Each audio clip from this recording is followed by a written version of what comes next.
everyone. I am so excited about today's midweek moment. South Suburban Missionary Baptist Church is hosting this entire month of November, the college edition. It's going to be held every Wednesday at noon during the month of November via Facebook, Live, or YouTube. I am Pastor Annette Jones, as many of you know, the senior pastor of South Suburban Missionary Baptist Church, and I will be your host in today's midweek moment. I wish somebody had given me some tidbits and information while I was still in high school and before I even went off to college. It was just as hard then as it is today, and maybe even harder. We know that education can unlock the doors to so many opportunities. Yet, our young people are missing out on this choice to use the keys to unlock their future. So today's conversation can help our young people or those planning to attend college to begin to make some good choices and help instill pride in valuing education as one of their keys to so many more opportunities and possibilities. I want to welcome to the platform on today, Megan Barnes. Hi. Hello. Hi. Hi, Pastor Annette. How are you? I'm doing well. Glad you can join us today for this midweek moment. Megan is a national certified counselor at C. Leon King High School in Tampa, Florida. So you're visiting Illinois all the way from Florida. Yes. And South Suburban family, we are so excited about you being part of this conversation and discussion. I know you have a lot to share with us on today, so we're going to get right into our conversation. Today's students, they need to trust someone because they don't always know which classes to choose or what resources are available in order to help them. And so who should they seek in high school or college to help them maneuver and be able to guide them through these tough choices and decisions? Absolutely. I think that is a wonderful question. First, thank you for having me. This topic is very near and dear to my heart. As a professional school counselor who is also national certified, I have the opportunity to work with students with these same questions daily. So thank you again for having me. In terms of who students should seek out, their counselor. They should absolutely seek out their counselor. Their counselor is there, their school counselor is there to assist them with these pressing questions that they have, to help them go through life, to figure out their social emotional pieces, to help them figure out how, and what colleges to apply for that would be a good fit for them. If we're talking about college kids, we want to look at maybe their college advisor. That is exactly what they're there for, and what they get paid to do is to assist young people with finding their way. Oh, that's wonderful. I remember when I was in high school, I went to Inglewood High School, and Yes. our counselors didn't give us a whole lot of information. In fact, it was the teachers who really supported certain students. And I had two really, really great teachers, Yes. Robert Johnson and Genevieve McInnes. They were wonderful teachers who kind of helped guide me during that time. I can't even remember who my counselor was, but and that's go true. ahead. And I think counseling has changed so much over the years, because back then, even when I was in high school, I think we questioned like what our counselor did. And so Mhm. now you find that counselors are working harder to make sure that they can service students and be that voice. But I agree, a teacher, if you are not able to get to your counselor, or they're not the type of counselor that's going to give you that information, students have to be able to utilize other resources around their school, whether it is their teachers, it could be their coaches, it can be their parents. I know they don't listen to their parents, but their parents also serve as a resource. Aunts and uncles, those are also resources for them. So students and young people have to be able to advocate for themselves and ask those questions that they need to know, even if they don't know what the questions are that they need to ask. Well, I'm so glad to know that there are certified counselors like yourself who Yes. are part of this whole environment to make and help our young people be whole going to college, navigating that space between high Yes. school and college. And I think counselors are so very important. I just wish during that time that our counselors, I don't think they were certified counselors, but They probably weren't back then. most times they were teachers who kind of left from teaching, going into counseling and so forth. And you've got to really have a passion for that kind Hmm. of thing. So I'm glad to know that not only should they seek their counselors, but others, as you stated. And Absolutely. then when they go to college, they might not be called counselors; they may be called advisors, as you Advisors. mentioned. Yeah. Correct. So they should seek out their advisors to help them to navigate between that high school and college. It's a really fine line, I think.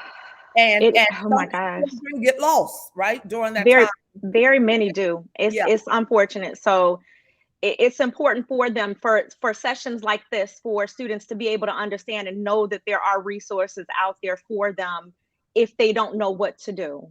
absolutely. Since you're Hmm. talking about resources, the cost of education is so expensive. Hmm. How can students and parents afford to pay for these costs, and what can be done to help them finance the cost of college education? That is an excellent question.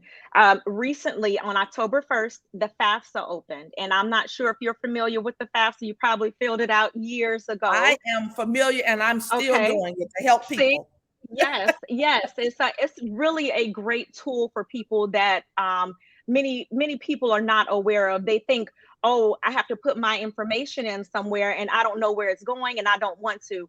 I can tell you wholeheartedly that that is a secure government document. It will pull from students or from parents' IRS data and attach it to that FAFSA form. The FAFSA is the free application for federal student aid. And what that does is it allows colleges to get a snapshot of the parents' financials so that way they can determine how much they can offer to the student. Oftentimes, we have parents that will say, well, we don't think we qualify for FAFSA. And it does not matter. Everyone can fill out the FAFSA because it's not about qualifying or how much you make. And I tell parents all the time the most important part about filling out the FAFSA is because it gives colleges an opportunity to see what the government will or won't give you. If they decide to give you loans, you can decide to decline them. But at least that college knows what the government will give, and they can decide to give more money because the government won't. Many colleges won't even give you additional scholarships if you don't fill out the form because they Right. feel like you're possibly giving away free money that you could get from the government. So that is just one way to start to get some financial aid for students is by completing the FAFSA. It opens students and families up for possible scholarship dollars, for grants, and as I stated before, possibly loans.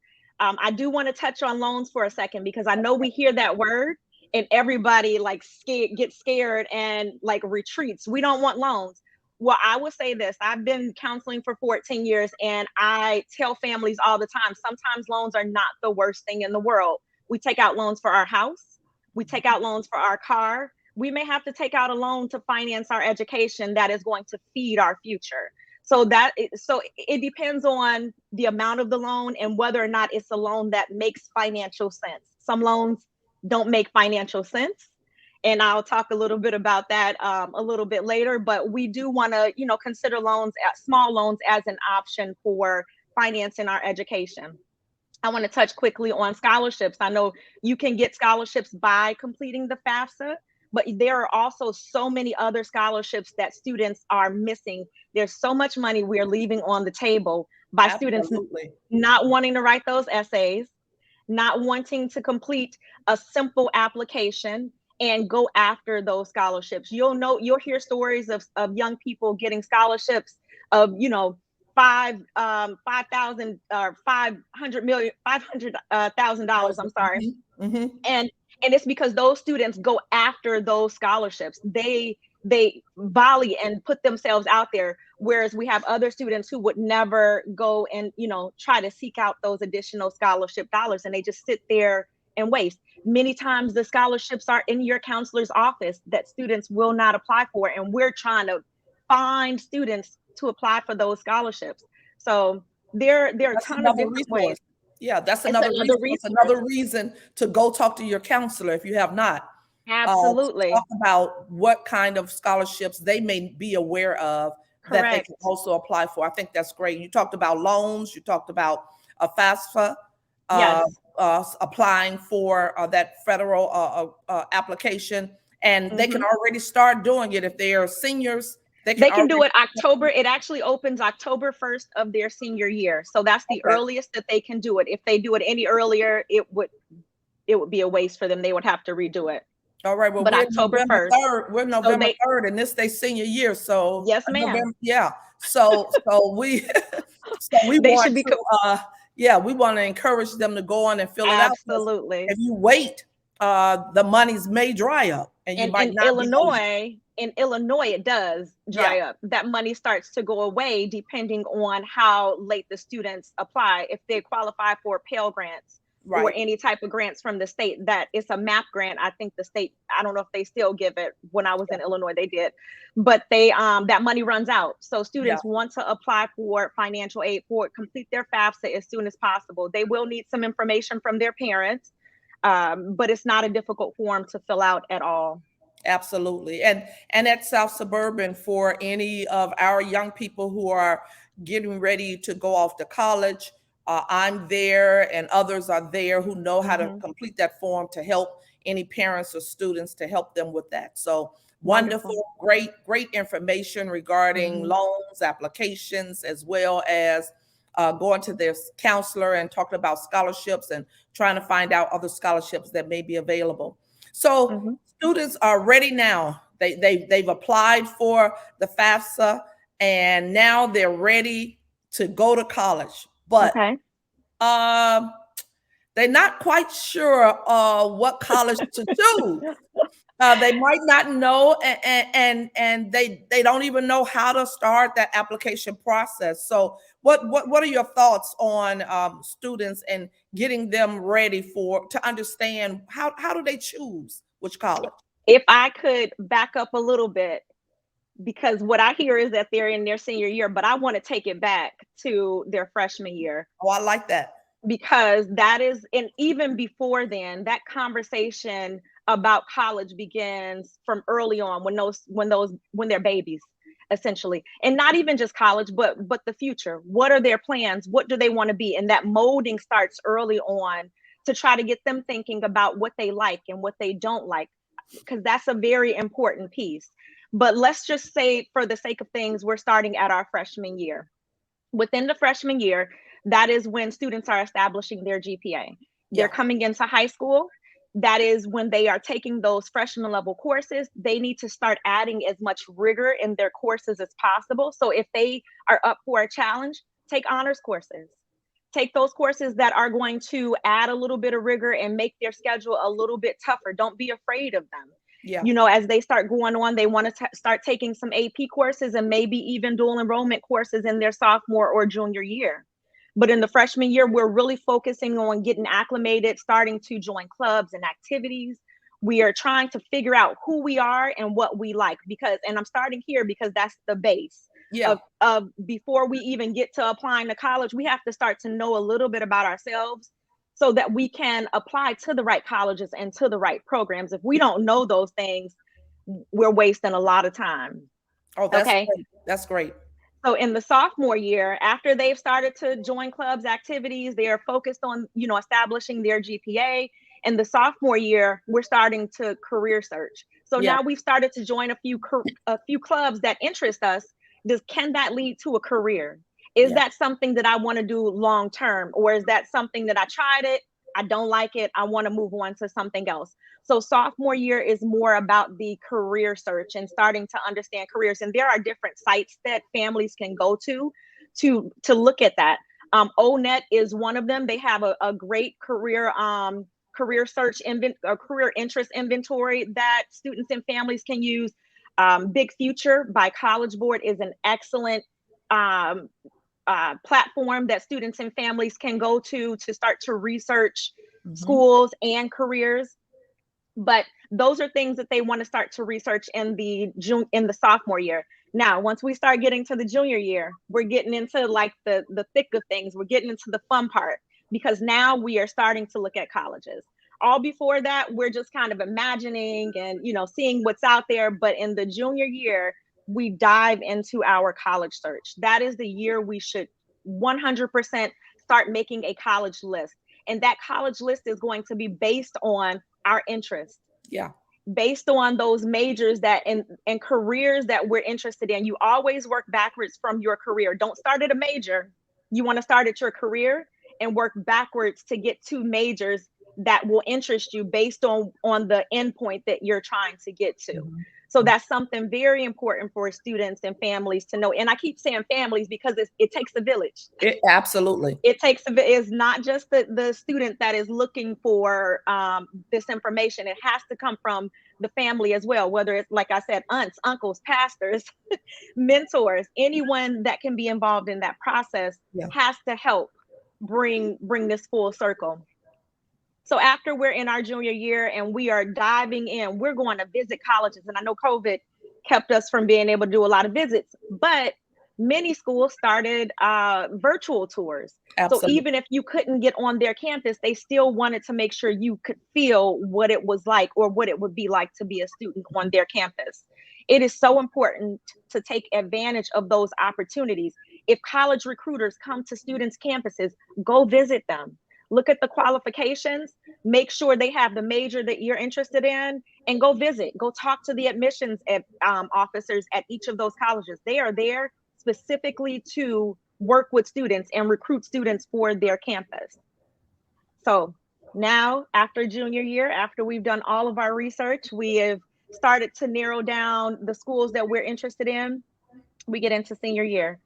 And senior year is where the magic Fun happens. time. Yeah. It is the fun time, but I can tell you, Pastor Jones, as a parent of a senior, it is a very, very Stressful. stressful time. We're going through this time right now. It is, and as a parent counselor, I'm watching my child, go through all of these steps, and I can see it is a very, Yeah. very daunting process for them. So if I could give any advice for parents right now, when you are helping your child, be patient Be patient. and be supportive. They absolutely need Absolutely. it. They absolutely need it. Now I know Uh, you can go back now and appreciate all the things that your mom went through. And she didn't have one, she had three. I And know. so And I can't say that we were the greatest. So so yes, thank you so much. yes, I think that that's the way to start. You start when you're coming into high school. yes. You starting in your freshman year and not being so so gullible and naive about why am I here and I'm just coming to do my work, but start to think about what your future may be looking like and what you may want to do. And I know that's hard for a 14-year-old coming Very much so. into high school, but that's where your parents are really can really help to stress what the education is all about and start to help you on that journey. Absolutely. And so I'm hoping that as parents are listening to this, that you're getting this information. I mean, Megan has given us really just a whole plethora of information regarding how to start it in the freshman year. You don't just wait until you get to your senior year and then you're like, what do I do? And there are still so many students who are at that place and saying, what do I do? Mhm. I don't have a clue. And And if that's okay. yeah.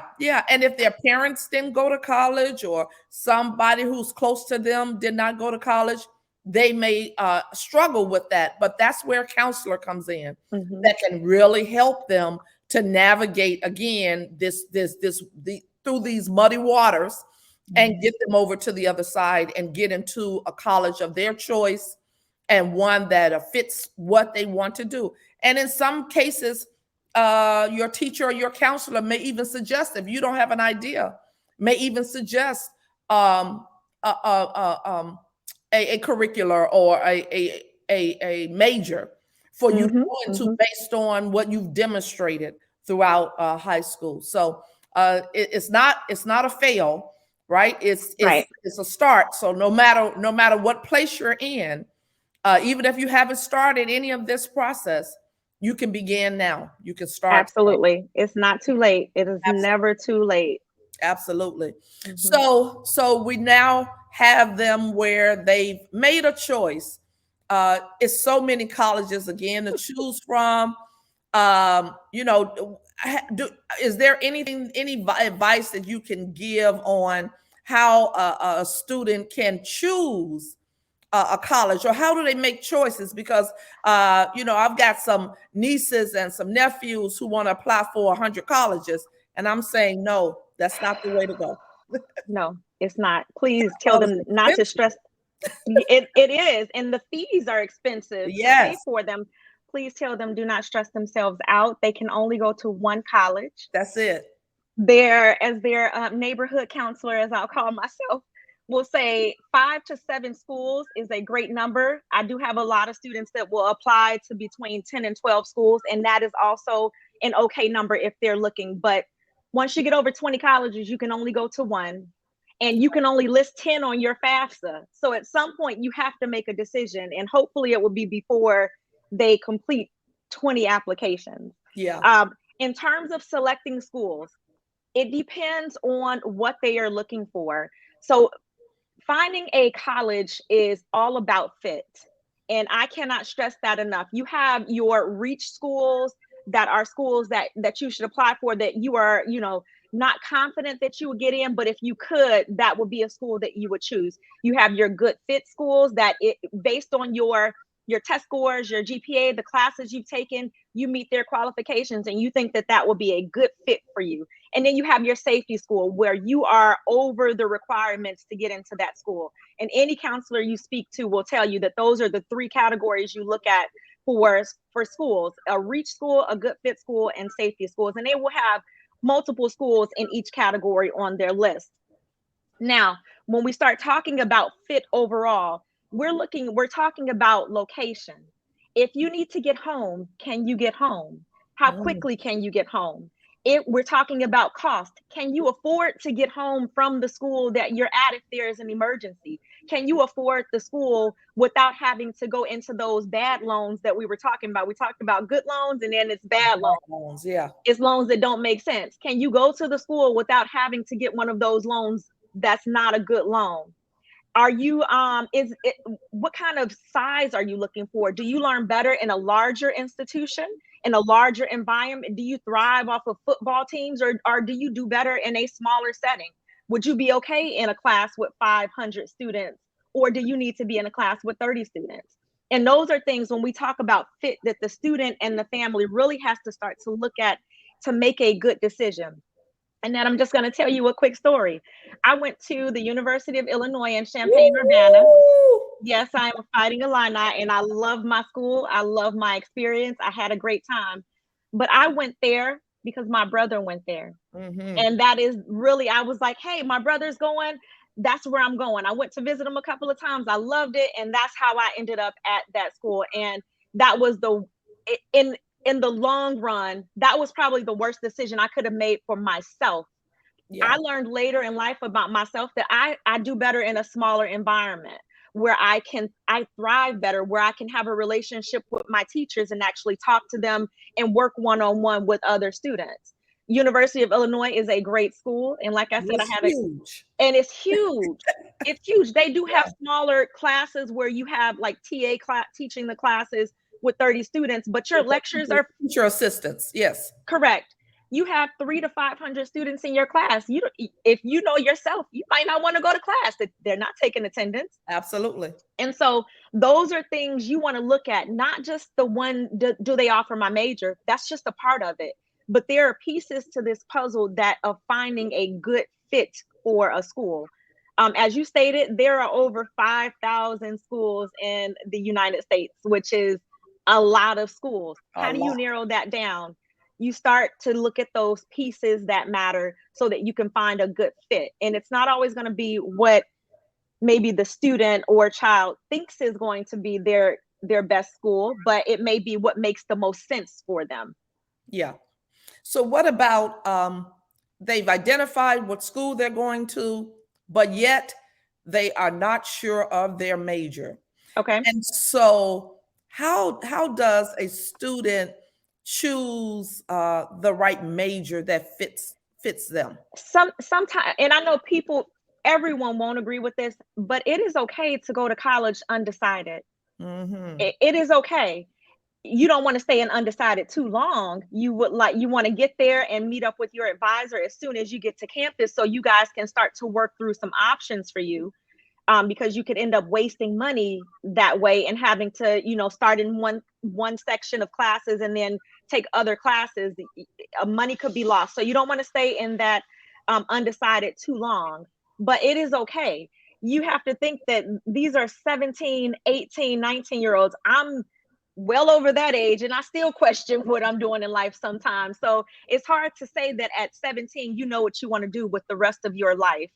Yeah. So it is okay to go in undecided, but having a focus and just thinking about what it is that you know what think about what you like and what you don't like, so you can absolutely narrow out the fields that you don't want to go into, and then start to see where you might fall, in the ones that you would be okay with going into.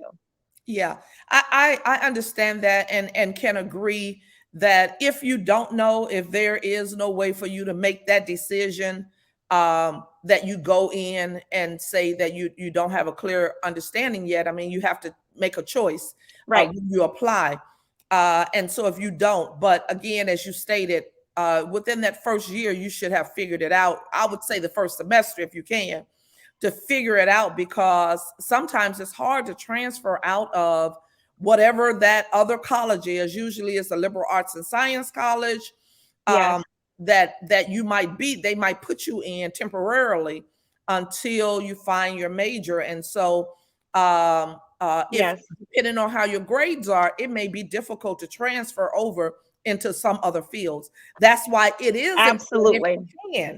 if you can, to have a major going in.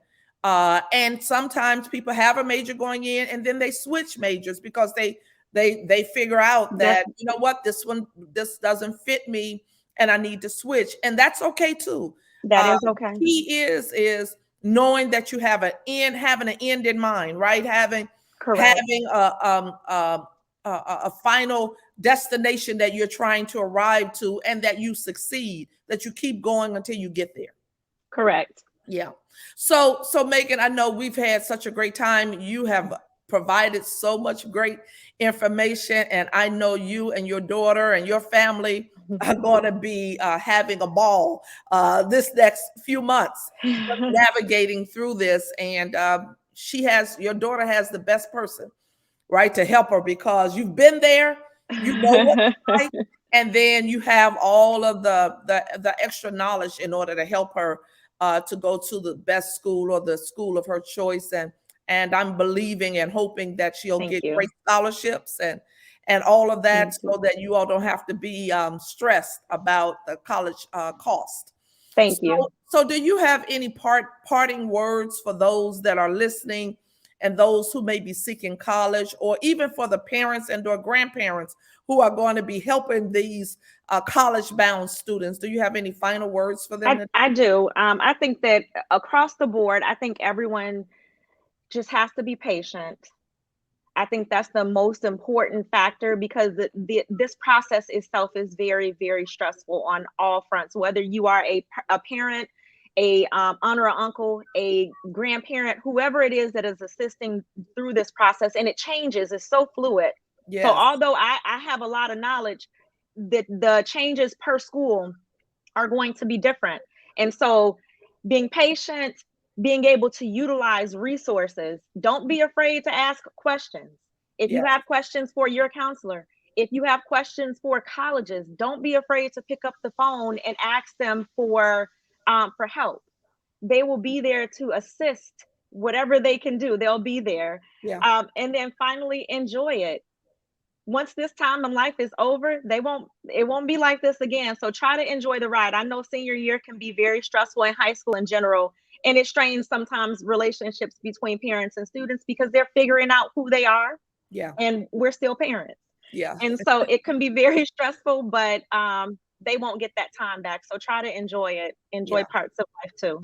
Oh, definitely, definitely. What great words. And thank you so much for sharing. I mean, great, great information. I hope that all of South Suburban and coveted partners and friends who are listening are sharing this video, this YouTube or Facebook stream with their family and those that might be getting ready to go to college or in high school. So I'm hoping that you all are sharing this with others. If you want to contribute to South Suburban so that we might continue to bring this kind of knowledge forward and also talk about the word of God and what God is doing in our lives, feel free to share, to give rather to South Suburban at paypal.me/SSMBC. We thank you all for joining us. It has been such a great time having Megan on and just being involved in this discussion has brought back so many memories of my own college experience and what I'm still yet doing for those that are part of South Suburban and others and family members that I'm still helping. But it has really been a great time. So thank you so much, Megan, for joining us Thank today. you. All Thank right. you for having me. All right. See you all next time. Bye-bye.